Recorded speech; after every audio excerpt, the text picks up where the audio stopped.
आइए, स्वागत है एक बार फिर से उत्कर्ष क्लासेस ऑफ सोशियोलॉजी में। आज हम देखेंगे एम श्रीनिवास का संस्कृतिकरण की अवधारणा, कंसेप्ट ऑफ संस्कृताइजेशन। इस वीडियो के अंतर्गत हम देखेंगे कि संस्कृतिकरण क्या है और संस्कृतिकरण की विशेषताएं क्या हैं। यह टॉपिक मूल रूप से दीनदयाल उपाध्याय गोरखपुर विश्वविद्यालय गोरखपुर के समाजशास्त्र के पाठ्यक्रम से संबंधित है, जो निर्धारित किया गया है बीए सेमेस्टर 6 के लिए। पुस्तक का नाम है भारतीय समाजशास्त्र के प्रणेता। वीडियो अगर पसंद आए तो वीडियो को लाइक करिएगा, वीडियो को शेयर करिएगा और चैनल को अब तक सब्सक्राइब नहीं किया है तो चैनल को सब्सक्राइब कर लें, ताकि एक ही मंच पर आपको बीए समस्त सेमेस्टर से संबंधित वीडियो आपको उपलब्ध हो सकें। साथ ही साथ पीजीटी से संबंधित समस्त पाठ्यक्रम आपको उपलब्ध हो सके। तो आइए शुरुआत करते हैं Utkarsh classes of sociology by Umesh sir.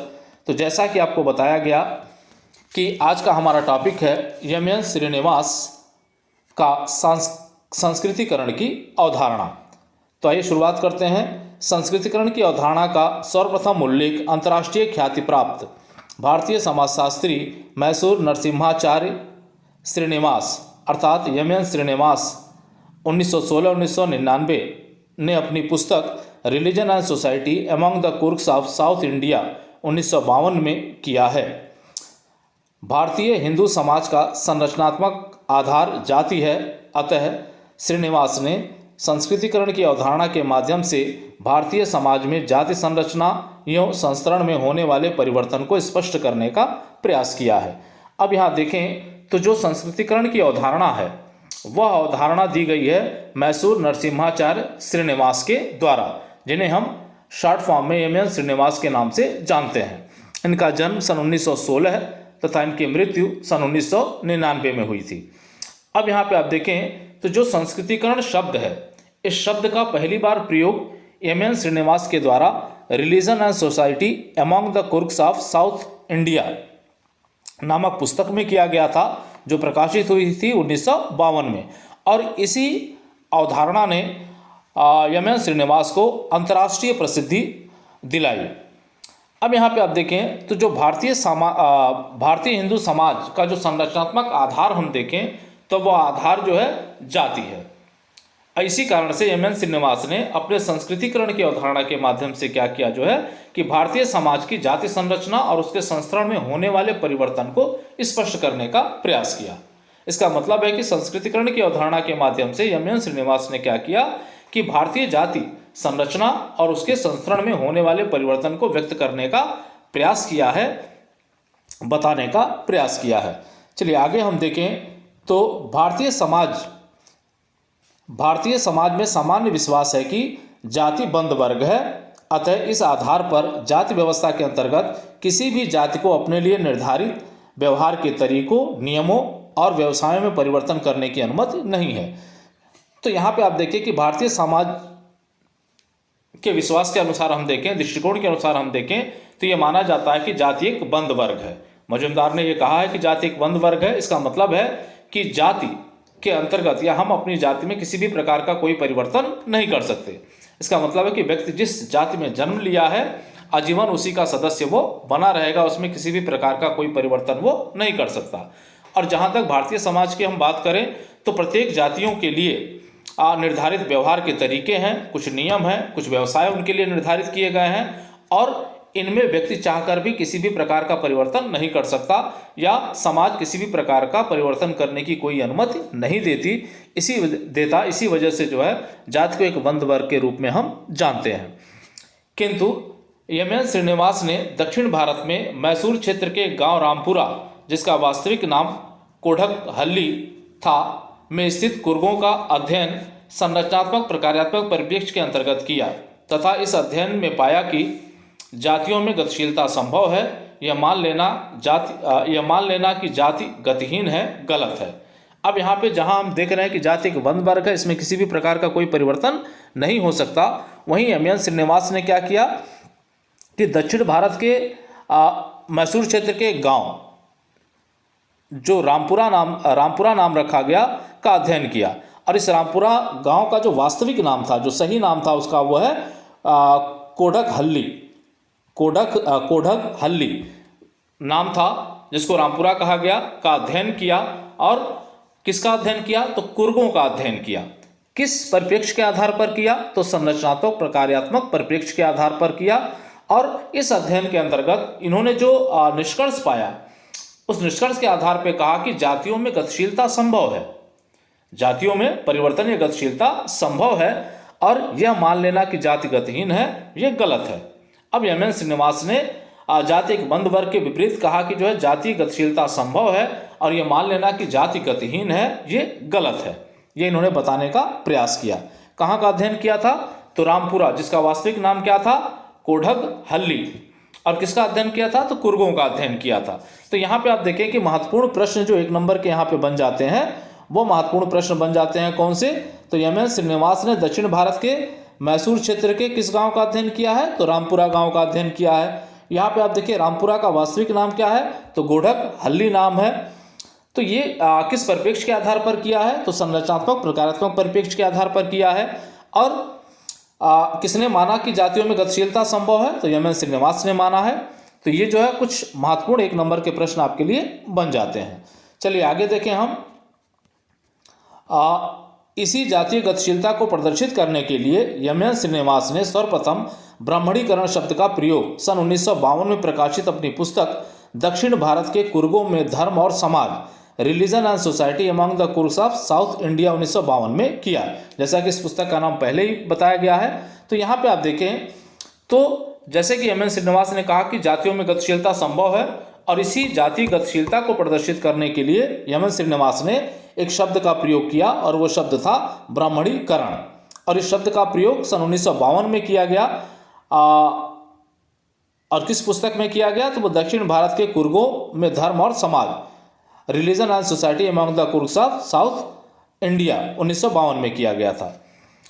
अब यहाँ पे आप देखें, किंतु निम्न जातियों द्वारा न केवल ब्राह्मण जाति का अनुसरण किया जाता है, बल्कि क्षेत्र के अन्य उच्च जातियों या प्रभु जातियों का अनुसरण किए जाने के कारण ब्राह्मणीकरण शब्द को लेकर श्रीनिवास को अनेक आलोचनाओं का सामना करना पड़ा। अब यहाँ पे आप देखें, जब हम निम्न जातियों की बात करें तो निम्न जातियाँ केवल ब्राह्मण जाति का ही अनुसरण नहीं करती, बल्कि ये अन्य उच्च जातियों का भी अनुसरण करती हैं या प्रभु जातियों का भी अनुसरण करती हैं। इसी कारण से जो ब्राह्मणीकरण शब्द का प्रयोग एम.एन. श्रीनिवास के द्वारा किया गया था, उसकी बृहद आलोचना हुई, या श्रीनिवास को बृहद आलोचना का सामना करना पड़ा, जिसके कारण बाद में आप द्वारा ब्राह्मणीकरण शब्द के स्थान पर संस्कृतिकरण शब्द का प्रयोग किया गया। अब जब आलोचना शुरू हुई ब्राह्मणीकरण शब्द की, तो इन्होंने जो है ब्राह्मणीकरण शब्द के स्थान पर क्या कर दिया? संस्कृतिकरण शब्द का प्रयोग कर लिया। तो यहाँ पे आप देखें तो सबसे पहले जो है जाति गतिशीलता को व्यक्त करने के लिए श्रीनिवास ने ब्राह्मणीकरण शब्द का प्रयोग किया था।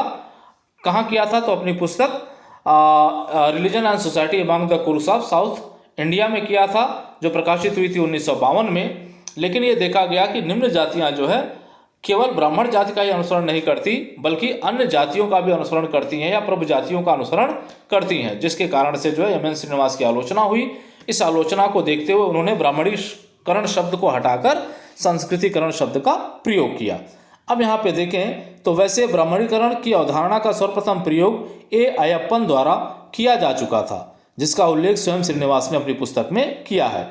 अब यहाँ पे आप देखें तो जो ब्राह्मणीकरण की अवधारणा है, इस अवधारणा को श्रीनिवास से पहले जो है किसने प्रयोग किया था? ए अयप्पन ने कर लिया था, जिसका उल्लेख एम.एन. श्रीनिवास ने अपनी पुस्तक में कर रखा है। तो यहाँ पे आप देखें तो प्रमुख रूप से 1 नंबर के प्रश्न आपके बनते हैं। कहाँ कहाँ पे बन जाते हैं? तो यहाँ पे आप देखें तो ब्राह्मणीकरण की अवधारणा का सर्वप्रथम प्रयोग किसने किया है? तो ए अयप्पन ने किया है। यहाँ पे आप देखें तो सबसे पहले अपनी पुस्तक religion and society among the Coorgs of South India में ब्राह्मणीकरण शब्द का प्रयोग किसने किया था? तो एम.एन. श्रीनिवास ने किया था। तो यहाँ पे आप देखिए जाति गतिशीलता को प्रदर्शित करने के लिए शब्द का प्रयोग किया गया है। चलिए आगे देखें हम। तो यहाँ पे आता है कि भाई संस्कृतिकरण क्या है। अभी तक तो हम देख रहे थे भाई संस्कृतिकरण शब्द का प्रयोग किस प्रकार से किया गया, किसने किया, किस पुस्तक में किया। अब यहाँ देखें हमें देखना है कि संस्कृतिकरण क्या है। अब यहाँ देखिए, भारतीय सामाजिक व्यवस्था का विशेषकर हिंदू समाज का संरचनात्मक आधार जाति है, जैसा कि पहले आपको बताया गया। अतः संस्कृतिकरण को इसी आधार पर बेहतर ढंग से समझा जा सकता है।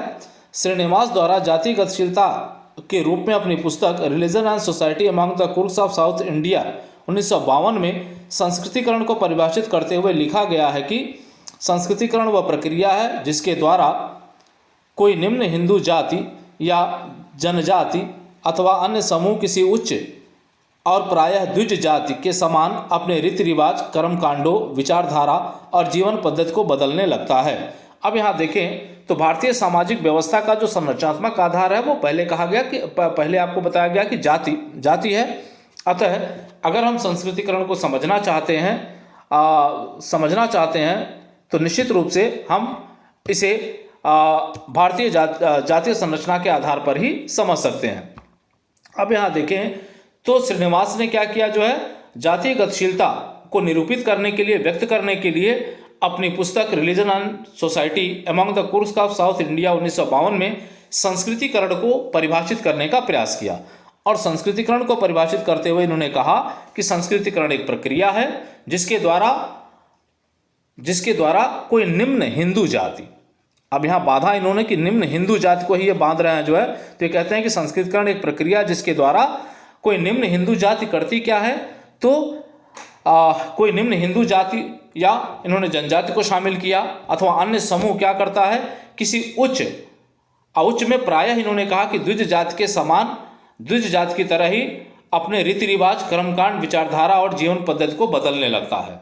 इसका मतलब है कि द्विज जातियों या उच्च जातियों की नकल करने लगता है, उन्हीं के रीति रिवाजों को, उन्हीं के धार्मिक कर्मकांडों को, उन्हीं की विचारधारा को, उन्हीं की जीवन पद्धति को निम्न जातियां क्या करती हैं, अपनाने लगती हैं या अपनी जीवन पद्धति को उसी के अनुसार जो है वो ढालने लगती हैं।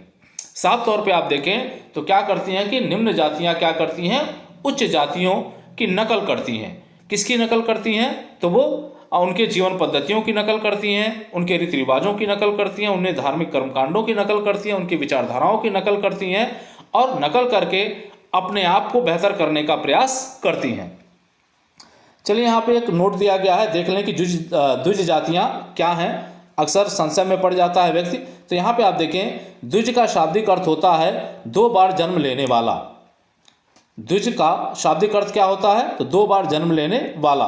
पहली बार माता पिता के संयोग से जैविक उत्पत्ति होती है और दूसरी बार दीक्षा संस्कार, उपनयन संस्कार के बाद आध्यात्मिक उत्पत्ति। अब यहाँ पे आप देखें, ऐसी जातियाँ जिनकी उत्पत्ति जो है 2 बार मानी जाती है, जिनकी उत्पत्ति जो है 2 बार मानी जाती है। जाति की हम बात ना करें, जाति के व्यक्ति की बात करें, तो जिस जाति में व्यक्ति होता है उसी जाति के आधार पर द्विज जाति, ऐसी जातियाँ जिनके व्यक्तियों की उत्पत्ति 2 बार मानी जाती है। एक बार माता पिता के संयोग से उनकी जैविक उत्पत्ति होती है और दूसरी बार दीक्षा संस्कार या उपनयन संस्कार के बाद उनकी आध्यात्मिक उत्पत्ति होती है। तो ऐसी जातियों को हम क्या कहते हैं, द्विज जातियाँ कहते हैं। चलिए, एम.एस. श्रीनिवास ने द्विज जातियों जैसे ब्राह्मण, क्षत्रिय और वैश्य को संस्कृतिकरण का आदर्श माना है। अब यहाँ पे आप देखिए, जो द्विज जातियाँ हैं वह है ब्राह्मण, क्षत्रिय और वैश्य, और श्रीनिवास ने संस्कृतिकरण के लिए इन्हीं जातियों को क्या माना है, आदर्श माना है। अंत में आपने यह स्वीकार किया है कि संस्कृतिकरण का वास्तविक आदर्श प्रभु जातियाँ हैं, लेकिन आगे चलकर अंत में इन्होंने ये स्वीकार किया कि जो संस्कृतिकरण का प्रमुख आधार है, जो वास्तविक आधार है, वो है प्रभु जातियाँ। अब इसके लिए ये स्पष्ट होना ज़रूरी है कि भाई प्रभु जातियाँ हम किसे कहते हैं। तो इसे स्पष्ट करते हुए लिखा है कि प्रभु जाति कोई भी वह जाति है जो किसी गांव या क्षेत्र में अधिक संख्या के कारण सबसे शक्तिशाली होती है तथा आर्थिक और राजनीतिक रूप से जिसमें अपने प्रभाव का उपयोग करने की क्षमता होती है। यह आवश्यक नहीं है कि परंपरागत जातीय संस्करण में वह एक उच्च जाति हो। अब लीजिए, यहाँ पे आप देखें कि प्रभु जाति की बात इन्होंने किया कि भाई प्रभु जातियाँ ही जो है संस्कृतिकरण के लिए आदर्श होती हैं, और प्रभु जाति को परिभाषित करते हुए इन्होंने कहा कि प्रभु जातियाँ वो होती हैं जो किसी गांव या क्षेत्र में अधिक संख्या में होती हैं। इसका मतलब कि प्रभु जातियों की संख्या क्या होती है, अधिक होती है। किसी गांव में यदि किसी जाति विशेष की संख्या अधिक है और संख्या अधिक होने के कारण वह शक्तिशाली हैं, तथा आर्थिक और राजनीतिक रूप से भी उनका प्रभाव अधिक है या अपने प्रभाव का उपयोग करने की क्षमता उनके पास है, तो वो प्रभु जाति कहलाएंगी। यह आवश्यक नहीं है कि परंपरागत रूप से उन जातियों को संस्करण में ऊंचा स्थान प्राप्त हो। अब यहाँ पे आप देखें कि यदि किसी गांव में अनुसूचित जातियों की संख्या अधिक है, संख्या बल अधिक है और वह जो है शक्तिशाली हैं संख्या बल के आधार पर, और वह अपने आर्थिक और राजनीतिक रूप से अपने प्रभाव को उपयोग करने में सक्षम है, तो भी प्रभु जाति के अंतर्गत आ जाएंगी। कोई ज़रूरी नहीं है कि जातीय संस्करण में उनको उच्च स्थान नहीं है तो वो प्रभु जाति नहीं होंगी। तो इस आधार पर आप देखें तो यहाँ पे आप देखें कि संस्कृतिकरण के लिए ऐसी निम्न जातियाँ भी जो है आदर्श का काम कर सकती हैं, जो संख्या बल में अधिक हो, आर्थिक और राजनीतिक रूप से जो है सक्षम हो अपनी क्षमता का प्रयोग करने के लिए, तो वो भी जो है संस्कृतिकरण का आधार हो सकती हैं। चलिए आगे बढ़ते हैं हम। तो यहाँ पे आप देखें तो उक्त कथन के द्वारा एम एन श्रीनिवास ने स्पष्ट किया है कि संस्कृतिकरण एक ऐसी प्रक्रिया है जो जाति संरचना में होने वाली गतिशीलता को स्पष्ट करती है। अब साफ तौर पे एम एन श्रीनिवास ने कहा कि संस्कृतिकरण एक प्रक्रिया है, एक ऐसी प्रक्रिया है जो क्या करती है कि जाति संरचना में होने वाले परिवर्तन या गतिशीलता को क्या करती है, स्पष्ट करती है। व्यवहार में जब कोई निम्न जाति उच्च जातियों की तरह धार्मिक कर्मकांडों को पूरा करने लगती है, जनेऊ धारण करके पवित्रता संबंधी आचरण का अनुसरण करती है तथा मद्यपान आदि को छोड़कर शाकाहारी भोजन करना प्रारंभ कर देती है, तो आमतौर पर ऐसे बदलाव के पश्चात वह जाति परंपरा से स्थानीय समाज द्वारा निर्धारित संस्करण में जो स्थान उसे मिला हुआ है उससे ऊंचे स्थान का दावा करने लगती है।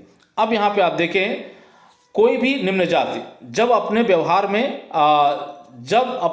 में उच्च जातियों के अनुरूप परिवर्तन करने लगती है, इसका मतलब है कि उच्च जातियों के अनुरूप वो क्या करती है, धार्मिक कर्म कांडों को पूरा करने लगती है, जनेऊ धारण करके पवित्रता संबंधी पवित्र आचरण का अनुसरण करने लगती है, मद्यपान या नशाखोरी छोड़कर वह जो है शाकाहारी या सात्विक जीवन व्यतीत करने लगती है, तो आमतौर पर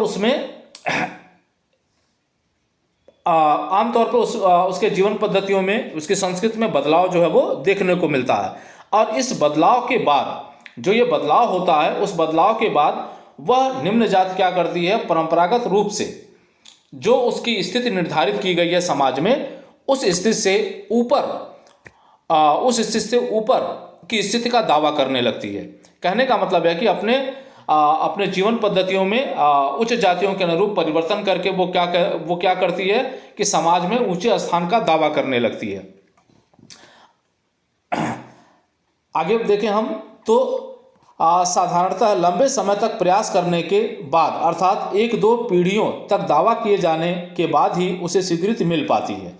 अब ये क्या करता है कि अपने जीवन पद्धतियों में सुधार करके, अपने व्यवहार में सुधार करके ऊंचे स्थिति का दावा करती है, लेकिन ये दावा करने के बाद तुरंत उसे वो दावा प्राप्त नहीं हो जाता, बल्कि लंबे समय तक उसको जो है प्रयास करना होता है, दावा करना होता है, और ये 1-2 पीढ़ियों तक ये दावा जो है वो लगातार चलता रहता है। इसके बाद ही कहीं जाकर जो है समाज द्वारा उसको स्वीकृति मिलने की संभावना बनती है। आगे देखें, जिसके कारण उस जाति की सामाजिक स्थिति में ऊर्ध्वगामी परिवर्तन होता है, और जब जातियों को इस प्रकार अपने जीवन पद्धतियों में परिवर्तन करके उच्च स्थान प्राप्त होता है, तो उनके सामाजिक स्थिति में क्या होता है, ऊर्ध्वगामी परिवर्तन जो है वो हो जाता है। आगे देखें हम जो है इसी गतिशीलता के फलस्वरूप व्यवस्था में मात्र पदमूलक परिवर्तन, जिसको हम कहते हैं सामाजिक स्थिति में परिवर्तन ही होते हैं, कोई संरचना मूलक परिवर्तन नहीं होता। अब ये कहते हैं कि ये जो सामाजिक स्थिति में ऊर्ध्वगामी परिवर्तन आता है, इस परिवर्तन के कारण केवल पदमूलक परिवर्तन होता है। कहने का तात्पर्य है कि केवल व्यक्ति के सामाजिक स्थिति में परिवर्तन होता है, लेकिन समाज के संरचनात्मक पहलू में कोई परिवर्तन नहीं होता, या समाज की संरचना में किसी भी प्रकार का कोई परिवर्तन नहीं होता। इसका मतलब है कि व्यक्ति की सामाजिक स्थिति तो परिवर्तित होती है, लेकिन सामाजिक संरचना में कोई परिवर्तन जो है वो नहीं होता। आगे आप देखें तो यहाँ पे आप देखें संक्षिप्त रूप से स्पष्ट होता है कि संस्कृतिकरण सामाजिक सांस्कृतिक परिवर्तन की एक प्रक्रिया है, जिसके द्वारा कोई निम्न हिंदू जाति किसी उच्च जाति को आदर्श मानकर उसका अनुसरण करते हुए अपनी परंपरागत स्थिति को उच्च करने का प्रयास करती है। अपने लिए ऊंचे स्तर का दावा उसे लंबे अवधि तक करना पड़ता है, तभी जाकर समाज उसके इस दावे को स्वीकार अथवा अस्वीकार करता है। अब अगर हम इसी बात परिभाषा या संस्कृतिकरण को संक्षिप्त शब्दों में देखने का प्रयास करें तो ये मान सकते हैं हम कि भाई संस्कृतिकरण जो है सामाजिक सांस्कृतिक परिवर्तन की एक प्रक्रिया है, जिसके द्वारा होता क्या है तो निम्न जाति का व्यक्ति या निम्न जाति क्या करती है कि किसी उच्च जाति को आदर्श मानकर उसका अनुसरण करते हुए अपनी परंपरागत स्थिति को उच्च करने का प्रयास करती है। इसका मतलब है कि उच्च जाति को अपना आदर्श मानती है और आदर्श मानते हुए उन्हीं के अनुरूप अपने व्यवहारों में परिवर्तन करती है, उनका अनुसरण करती है। अनुसरण करते हुए अपनी जो परंपरागत उसकी निम्न स्थिति थी उस स्थिति को उच्च करने का प्रयास करती है। अब यहाँ पे आप देखें तो वो क्या करती है कि अपने लिए उच्च स्थिति का दावा, अब उस निम्न जाति को अपने लिए उच्च स्थिति का दावा जो एक लंबे समय तक करना पड़ता है, लंबी अवधि तक करना पड़ता है, तभी जाकर समाज उसे क्या करता है, स्वीकृति या अस्वीकृति कर देता है। अब एक उदाहरण हम देख लें यहाँ पे, तो उदाहरण है जैसे किसी अनुसूचित जाति के व्यक्ति द्वारा ब्राह्मण जाति या उच्च जाति के रहन सहन, पहनावा, धार्मिक क्रियाकलाप, सात्विक आचरण, शाकाहारी भोजन, मद्यपान निषेध आदि का अनुसरण करते हुए अपनी सामाजिक स्थिति को उच्च करने का प्रयास। इसका मतलब है कि कोई अनुसूचित जाति का व्यक्ति है, वह अनुसूचित जाति का व्यक्ति क्या करता है कि किसी ब्राह्मण या किसी उच्च जाति के रहन सहन की नकल करता है, उनके पहनावे की नकल करता है, अनुसरण करता है, धार्मिक क्रियाकलाप करता है, उन्हीं के अनुसार सात्विक आचरण यानी सात्विक आचरण का पालन करता है, शाकाहारी भोजन करता है, ब्राह्मणों के अनुकूल मद्यपान का निषेध करता है। इन सारे गतिविधियों का अनुसरण करके या ब्राह्मण की जीवन पद्धतियों का अनुसरण करके वह अपनी स्थिति को उच्च करने का प्रयास करता है, तो इसे हम क्या कहते हैं, संस्कृतिकरण कहते हैं। चलिए एक छोटा सा नोट्स दिया गया है, इंपॉर्टेंट है आपके लिए, इस वजह से व्यक्त किया गया है। संस्कृतिकरण को प्रोफेसर योगेंद्र सिंह द्वारा अग्रिम सामाजिकरण की संज्ञा दी गई है। अब यहाँ पे आप देखिए जो संस्कृतिकरण है उसको प्रोफेसर योगेंद्र सिंह ने अग्रिम सामाजिकरण कहा है। उसके बाद देखें वहीं डी.एन. मजुमदार द्वारा संस्कृतिकरण के स्थान पर विसंस्कृतिकरण का नाम दिया गया है, विसंस्कृतिकरण का नाम दिया गया है। अब यहाँ अग्रिम सामाजिकरण का मतलब क्या होता है, तो यहाँ पे आप देखें तो हम जिस स्थिति को प्राप्त करने या जिस उच्च स्थिति को प्राप्त करने का दावा कर रहे हैं उसके अनुकूल हम पहले ही अपने व्यवहारों में परिवर्तन करते हैं, हम अग्रिम सामाजिकरण करते हैं, अपने व्यवहारों में उसी के अनुरूप परिवर्तन करके हम क्या करते हैं, उच्च स्थिति को प्राप्त करने का प्रयास करते हैं। इसी को कहा जाता है अग्रिम सामाजिकरण। अब यहाँ पे आप देखिए इसका मतलब है कि हम जहाँ पहुँचना चाहते हैं, जिस स्थिति में हम पहुँचना चाहते हैं उस स्थिति की तैयारी हम पहले से करते हैं, उसके अनुकूल हम अपने व्यवहारों में परिवर्तन करते हैं या उसके अनुकूल हम व्यवहारों को सीखते हैं, तो अग्रिम सामाजिकरण हो गया। वहीं डी.एम. मजुमदार द्वारा संस्कृतिकरण के स्थान पर विसंस्कृतिकरण का नाम लिया है। विसंस्कृतिकरण क्यों कहा इन्होंने, क्योंकि जब हम जो है उच्च जातियों की नकल करते हैं तो अपनी जाति विशेषताओं को हम क्या करते हैं, छोड़ते हैं, अपनी जाति विशेषताओं को कम करते हैं या छोड़ने लगते हैं और दूसरी उच्च जाति की विशेषताओं को हम ग्रहण करने लगते हैं। इस वजह से इन्होंने इसको विसंस्कृतिकरण कहा है। तो ये हम बताने का प्रयास कर रहे थे आपको कि संस्कृतिकरण क्या है। उम्मीद करते हैं आपको संस्कृतिकरण क्या है ये समझ में आ गया होगा। तो हम देखते हैं संस्कृतिकरण की विशेषताएं। तो यहाँ पे आप देखें उपरोक्त अध्ययन के आधार पर संस्कृतिकरण की निम्नलिखित विशेषताएं स्पष्ट होती हैं। अब पहली विशेषता आप देखें यहाँ पे, तो संस्कृतिकरण सामाजिक गतिशीलता की एक जटिल एवं सार्वभौमिक प्रक्रिया है। अब यहाँ पे आप देखें तो संस्कृतिकरण की अगर हम बात करें तो संस्कृतिकरण एक प्रक्रिया है। संस्कृतिकरण जो है एक प्रक्रिया है। किसकी प्रक्रिया है, तो सामाजिक गतिशीलता की एक जटिल और सार्वभौमिक प्रक्रिया है। यहाँ पे सार्वभौमिक कहा जा रहा है क्योंकि न केवल ये हिंदू जाति व्यवस्था के अंतर्गत ये प्रक्रिया पाई जाती है, बल्कि विश्व में हम देखें कि सभी क्षेत्रों में, विश्व में सभी जगहों पर, सभी क्षेत्रों में जो है यह प्रक्रिया हमें देखने को मिल जाती है। और सामान्य तौर पे आप देखें तो हैमन की अगर हम संदर्भ समूह की बात करें हम, तो संदर्भ समूह जो है, संदर्भ समूह की अवधारणा जो है वो संस्कृतिकरण की अवधारणा से मिलती जुलती है। तो ये कहा गया कि संस्कृतिकरण जो है वो एक प्रक्रिया है। किसकी प्रक्रिया है, तो सामाजिक गतिशीलता की प्रक्रिया है। ये जटिल प्रक्रिया है और एक सार्वभौमिक प्रक्रिया है जो हर जगह पाई जाती है। चलिए अगला देखें आप, जो है संस्कृतिकरण एक दो तरफी प्रक्रिया है। संस्कृतिकरण एक दो तरफी प्रक्रिया है जिसमें उच्च जाति या प्रभु जाति की स्थिति प्राप्त करने के लिए निम्न जातियां प्रगतिशील रहती हैं, जिसके लिए वे उच्च जातियों या प्रभु जातियों से बहुत कुछ सीखती या प्राप्त करती हैं। वहीं उच्च जातियां भी निम्न जातियों के जीवन शैली से संबंधित अनेक विशेषताओं को ग्रहण करती हैं। अब यहाँ पे आप देखें तो संस्कृतिकरण एक दो तरफी प्रक्रिया है।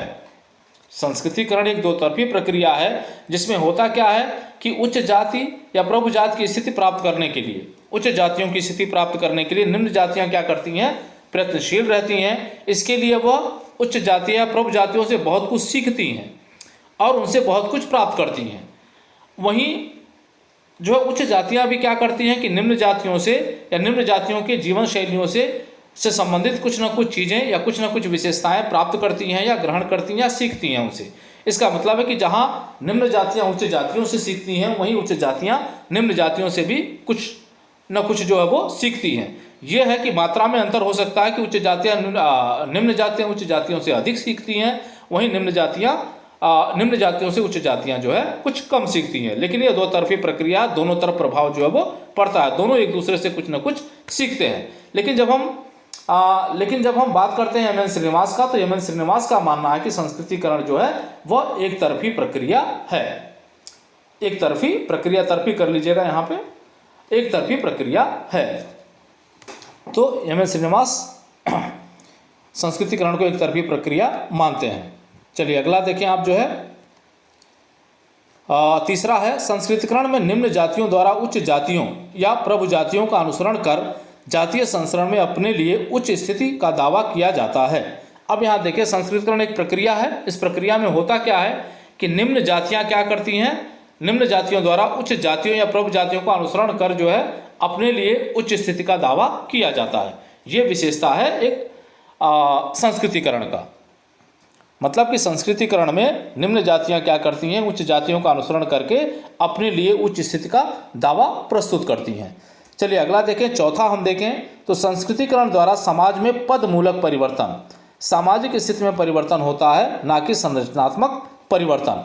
अब यहाँ देखें तो संस्कृतिकरण के द्वारा जो है समाज में पद मूलक परिवर्तन, जिसको हम कहते हैं सामाजिक स्थिति में परिवर्तन। इसका मतलब है कि व्यक्ति के सामाजिक स्थिति में तो परिवर्तन हो जाता है, लेकिन संरचनात्मक परिवर्तन समाज में दिखाई नहीं देता।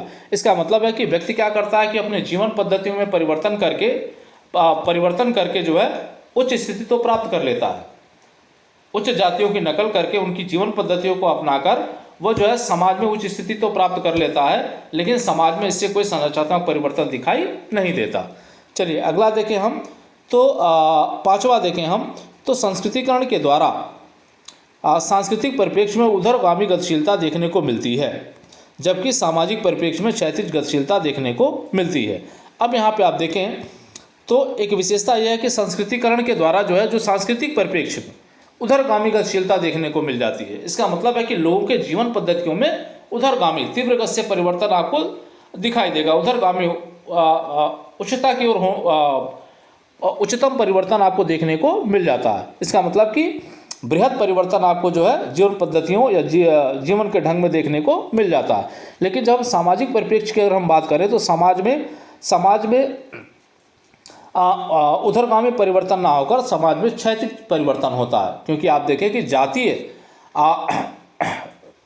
व्यक्ति के सामाजिक स्थिति में तो परिवर्तन हमें देखने को मिल जाता है, लेकिन जातीय स्थिति में उसके कोई परिवर्तन नहीं होता। जिस जाति का वो व्यक्ति होता है, समाज उसी जाति का व्यक्ति वो बना रहता है, उसमें कोई परिवर्तन हमें देखने को नहीं मिलता है।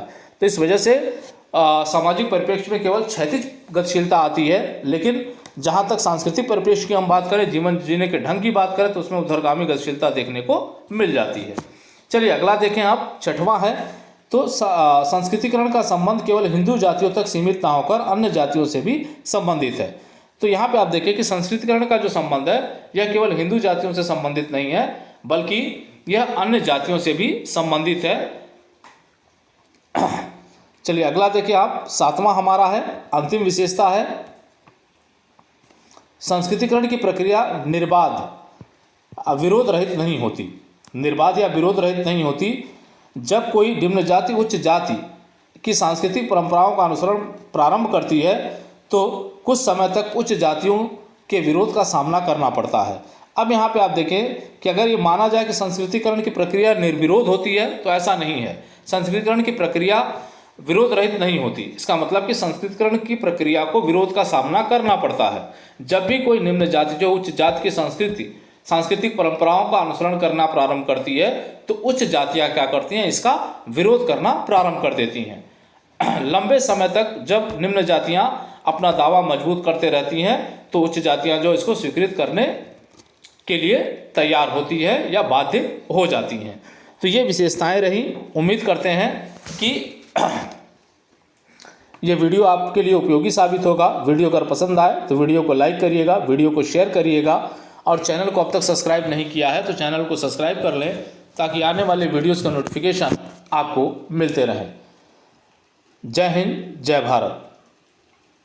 जय हिंद, जय भारत।